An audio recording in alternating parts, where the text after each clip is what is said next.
This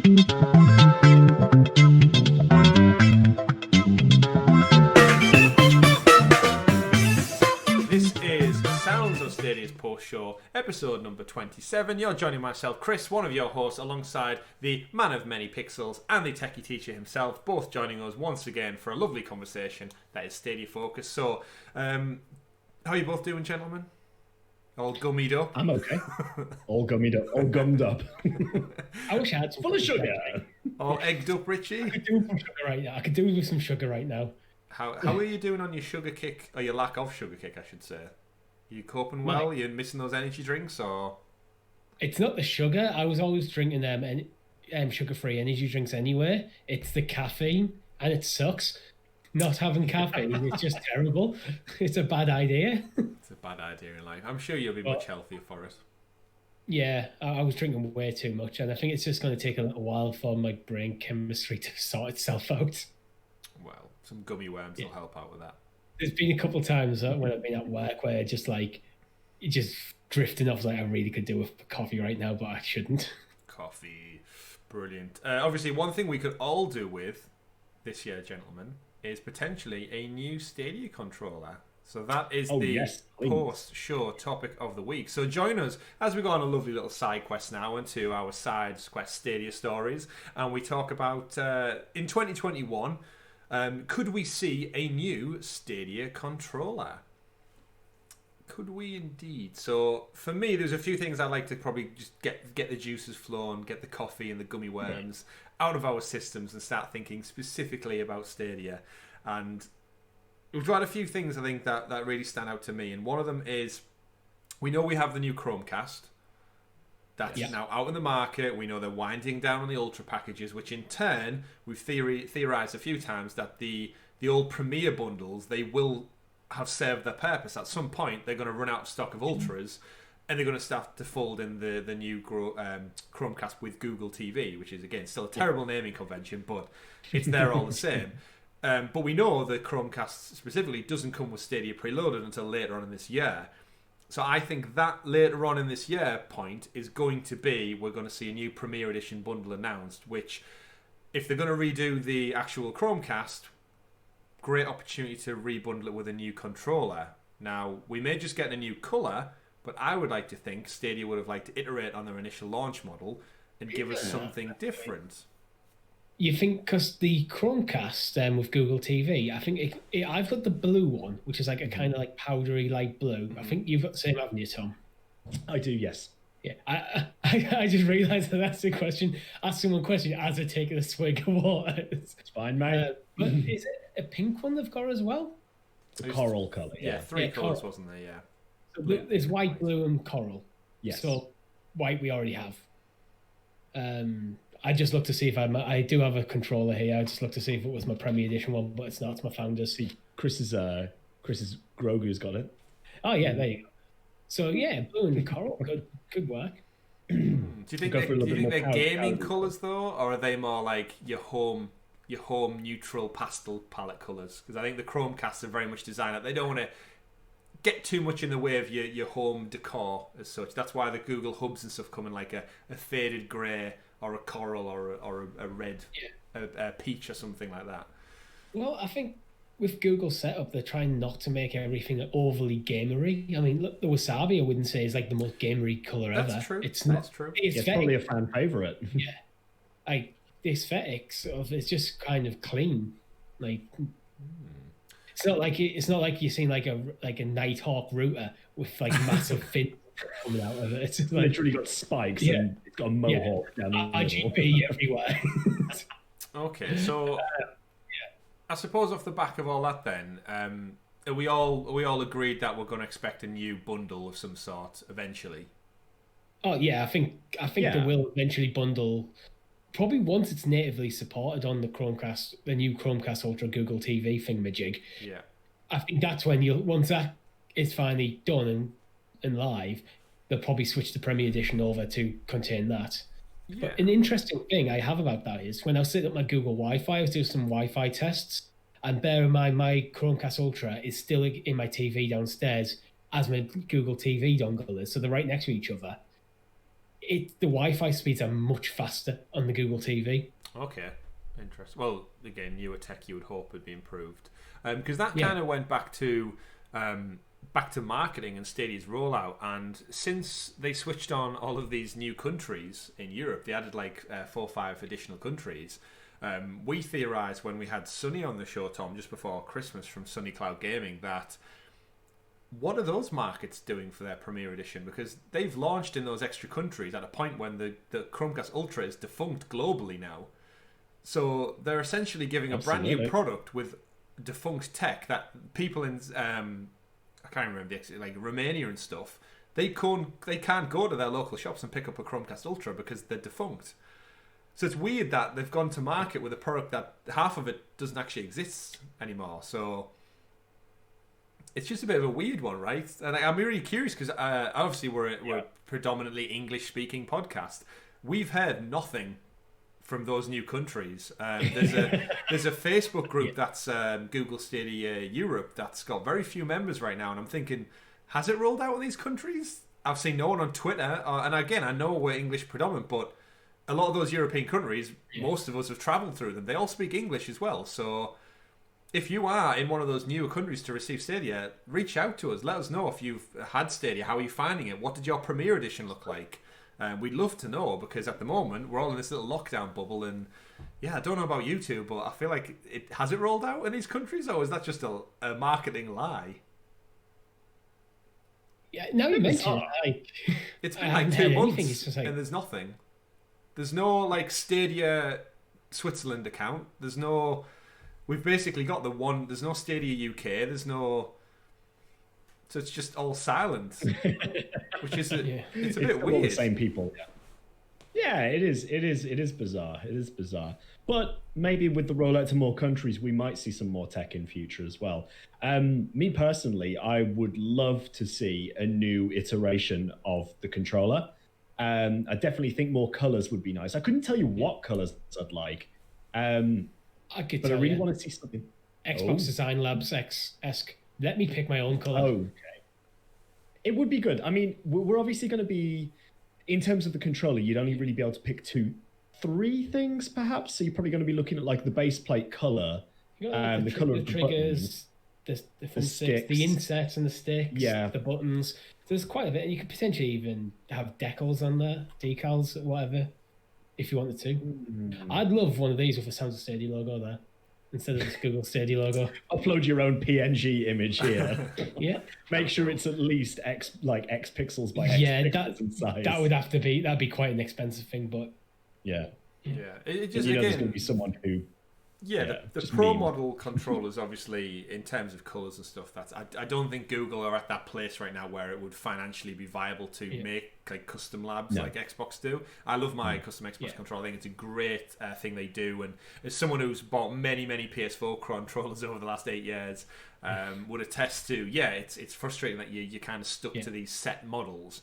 But what they also have done, all the competition, they've all got a kind of Pro equivalent. Or a second party, third party company that makes them. And I really do think that Stadia will have took back all the feedback, because it is quite a well received controller. I think one of the things they've absolutely got right is the design of the controller. And jumping between multiple ones, it is actually one of my favourite controllers to use. It's the most comfortable controller I own. My major downside with it is I think the trigger's a bit light. For me personally, they could do maybe a little bit more resistance. Feedback. Well, tighten up the springs inside there. Well, not even haptic feedback. I mean, I'd love it because the PS5 controller is fantastic for that. But just a bit stiffer. They're very, very light. And I have occasionally like aimed down a sight by just resting my finger on it. Oh, yes. We've all done that. But I just think, Pro model, like we saw with the dual sensors, haptic feedback is clearly the next step, evolutionary step for the controllers to take. And we've seen Phil Spencer from Xbox come out and say, like they've even had in some of their Xbox quiz surveys they send out to users, would you like to see DualSense features? So the market's very aware of how good it can be, and games like Astrobot and stuff have really utilised and shown that actually it does make a big difference to the feedback as a gamer we see.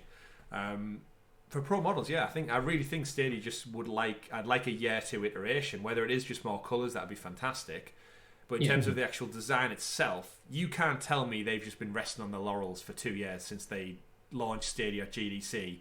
No. And they've just ignored every controller, like all the competition, what they've been doing, and not thought how we can improve on this even more. Yeah. Yeah, I think sometimes when you get iterations and controller, I think Sony are usually the worst for this. They come up with like all sorts of like motion control features, or the like bar or the touchpad and things like that, where very, very gimmicky. But the haptic feedback and like the HD Rumble stuff, I think is actually just an improvement of the experience that you come to expect, rather than a gimmick.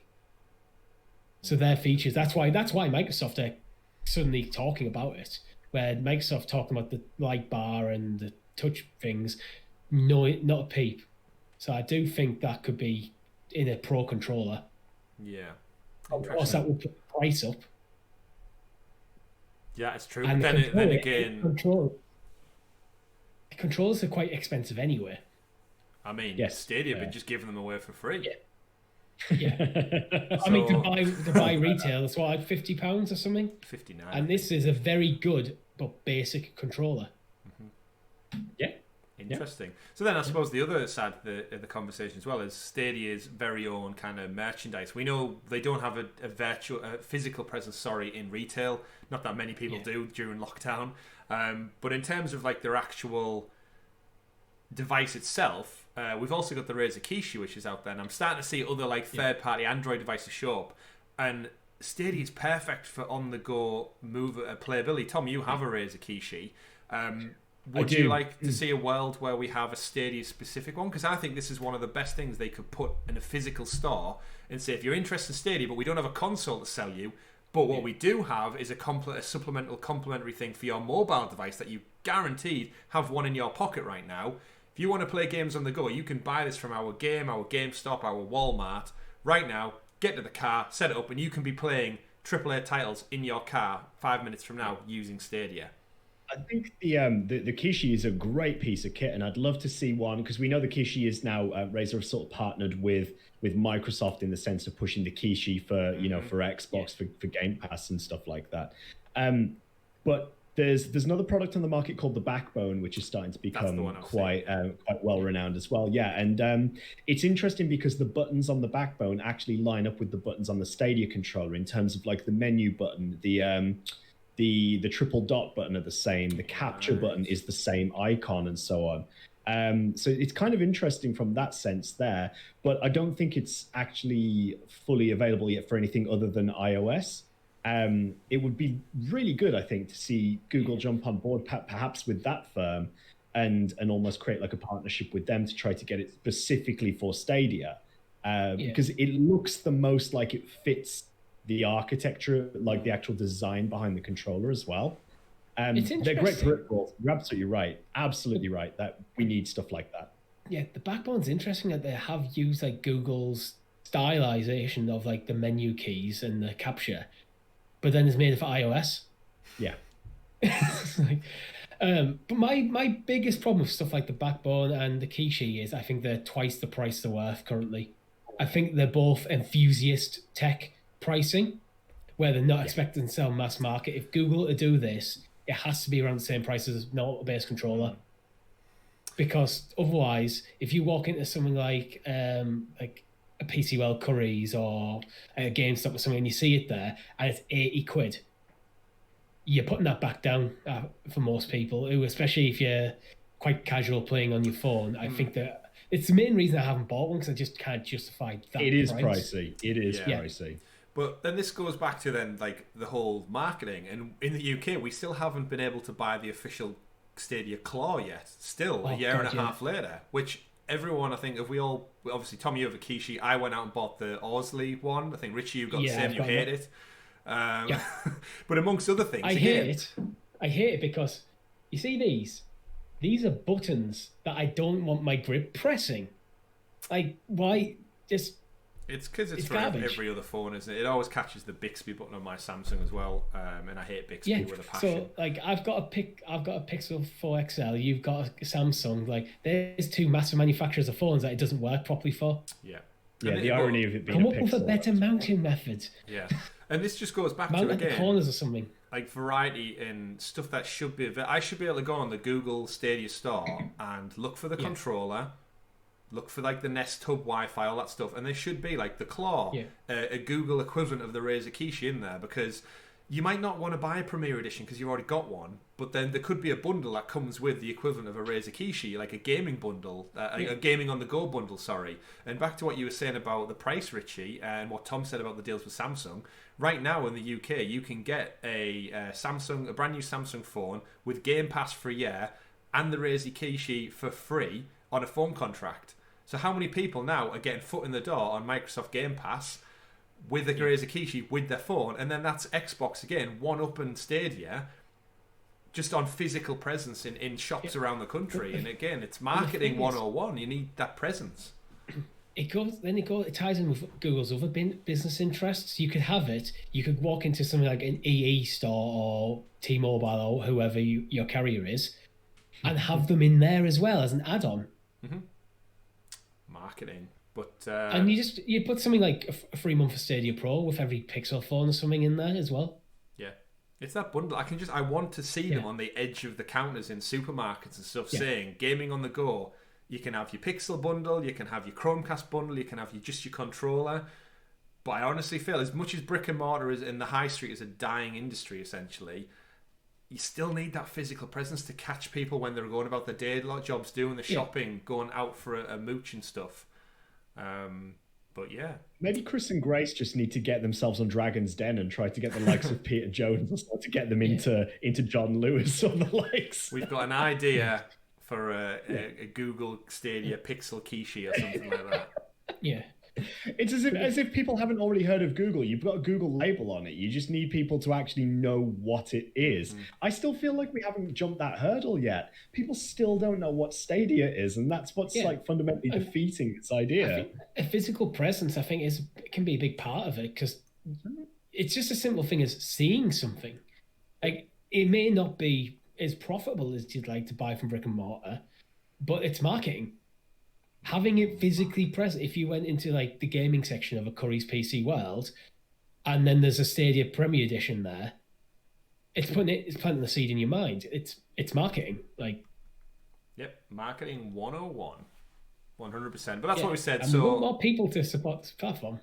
And again, it must happen. I know it's been a weird year, and 2020 is pretty much a write-off. But you've got to imagine there is a budget set aside for Stadia to really go hell for leather on marketing, and once the high streets open back up properly, the world can return to normal. We need TV marketing. We need big spots in between NFL Super Bowl shows and stuff. We need stuff on at the cinema before the movie starts. We need stuff to really, really talk about and push this stuff. But by the looks of it, I'd love to see, like, you go into the store and you've got like the new Chromecast there, and next to it is the Chromecast Premier Edition bundle with a controller in it for maybe, I don't know, a little bit more, but not like the full 50 quid of a controller. Yeah. How many people are going to go, oh, I'll buy that one? They just need their variety. But we obviously are going to see iterations on Stadia. It's not going to stay still. We want to see the service improve. We're going to see new tech. We've seen new Chromecasts already, albeit without Stadia. But let us know in the comments below what you would like to see out of the new Stadia products, whether that be the controller, a Chromecast, or a bundle on the high street. We'd love to know your thoughts. Don't forget to like the video and subscribe to the channel if you haven't done so already. That's just a few of our ideas. But we'll be back next week with another Sounds of Stadia post show. And remember, if you are a patron, you can get this slightly early over on patreon.com/Sounds of Stadia, where you get it on 5 days earlier than free feeds. So go check that out if you want to and support the channel a little bit more. But other than that, my name's been Chris. I've been Tom. And I've been Richie. We've been Sounds of Stadia post show. Have a great week, everyone. We'll see you soon. Go eat some gummy worms. Bye.